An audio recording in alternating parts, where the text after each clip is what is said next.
One of the problems that we have as a country is that we have to think small. In fact, you can say that the whole idea of small has been scripted into our life ever since we could even begin to think. And this whole idea of space and scale itself will modulate the way we think. And we see this very often because our leaders keep on telling us that we are a country with no natural resources. We don't have any water. We don't have such a thing known as a hinterland. And we certainly don't have unlimited raw materials. We have nothing. But what's even worse is that some of our leaders impose this idea of scale on us to an extent whereby it obliterates the field of possibilities. When leaders come up with statements like, there is no agriculture in Singapore, what they're in fact doing is they're limiting our scope of possibilities. Because what that does is it imposes upon us the idea that the only way to organize ourselves successfully, and this could be in personal or organizational terms, is to work for somebody. So our idea of success invariably revolves around the whole idea of an oligarchy, whereby we are contented to be salaried men. We believe that the only way to move forward in life is by towing the line, by conforming. And sooner or later, all of us at some point will come to the realization that the nail that sticks up will be hammered down. And that, to me, is a disservice. And I say that because it doesn't enable us as much as disable us.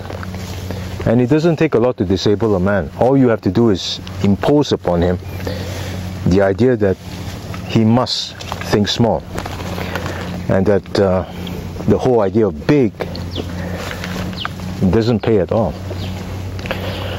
But there is a glimmer of hope here, because many years ago some of us played the game.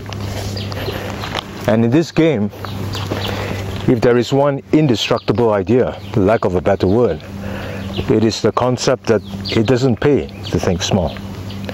Small will not get you that galaxy. Small will not get you that mineral concession in that fictitious planet.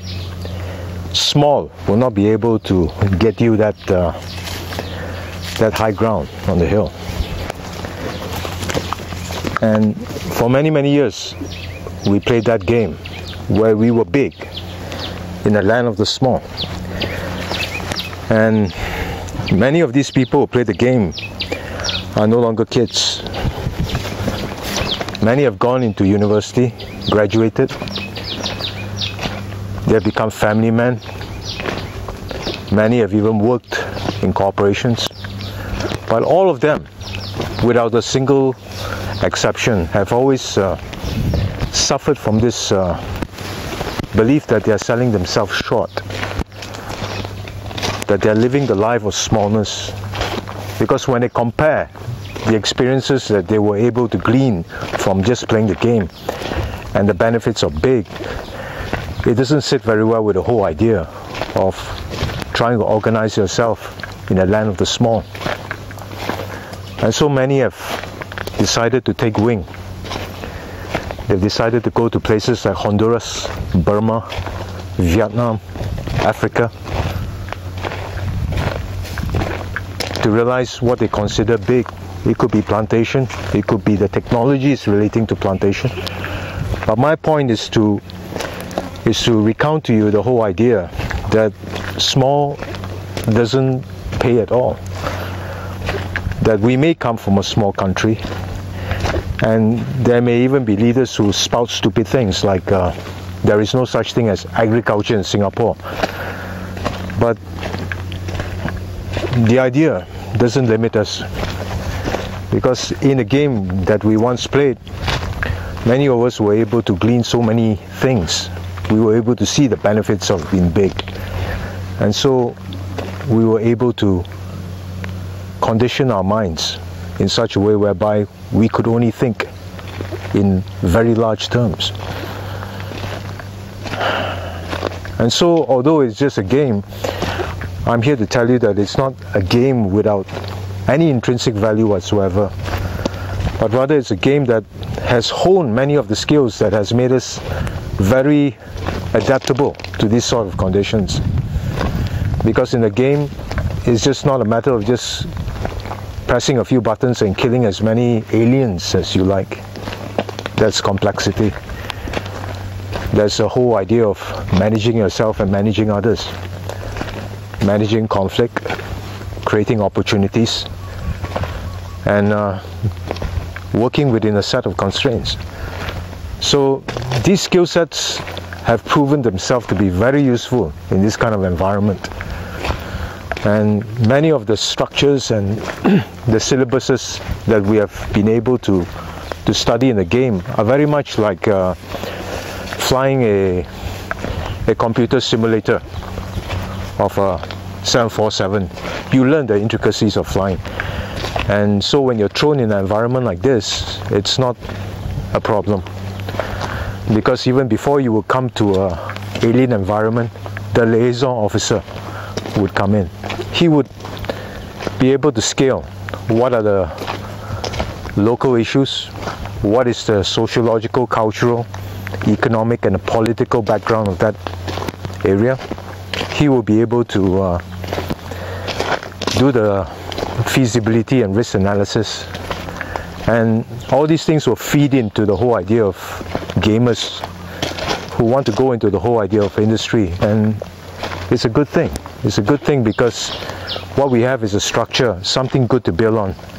And I want you all to consider this very carefully, because what I'm talking about is not only the idea of small versus big, but rather a new way of doing things, a new way of thinking even, a new way of defining success, whereby we can no longer constrain ourselves to a place like Singapore. Because Singapore, despite all the advantages it offers, security, reliability, and that whole idea that you can just lead a good life, may not be sustainable anymore. The world, as we know it, is going through seismic changes that I cannot even begin to describe to you. You just have to switch on CNN and sit down for 1 hour to realize that the world is not what it used to be. I'm not saying that we're headed to a sort of doomsday chapter or end time. I don't think that that's realistic, or I don't think that's going to pan out. But it's not inconceivable for me to say to you that many of the set pieces that we used to consider as dependable and reliable, and these set pieces may include the whole idea of figures of authority, the political hegemony, the whole idea of trade and commerce, is no longer as self-confident as it used to be.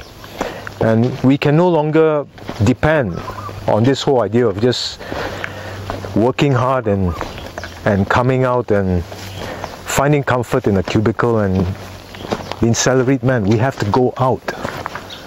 We have to step outside, not our comfort zone, because that is no longer a comfort zone. That is a place that has very limited apertures for opportunity. We have to go to places where there is land, where we can realize many of the things that we once did in the virtual. And though many of those places that we fought for in the game did not exist in the real sense of the word, I want you to realize that it is the mindset that we take along with us when we go to places like these that puts us in very good stead. Because when we go to these sort of places, we bring along that same rugged individualism that we sustain in a game and hone over there. We hunted together, we were disciplined in the way we organized ourselves, and very focused in our execution. And this is something that will hold us in good stead. It's something that simply says, you're good to go.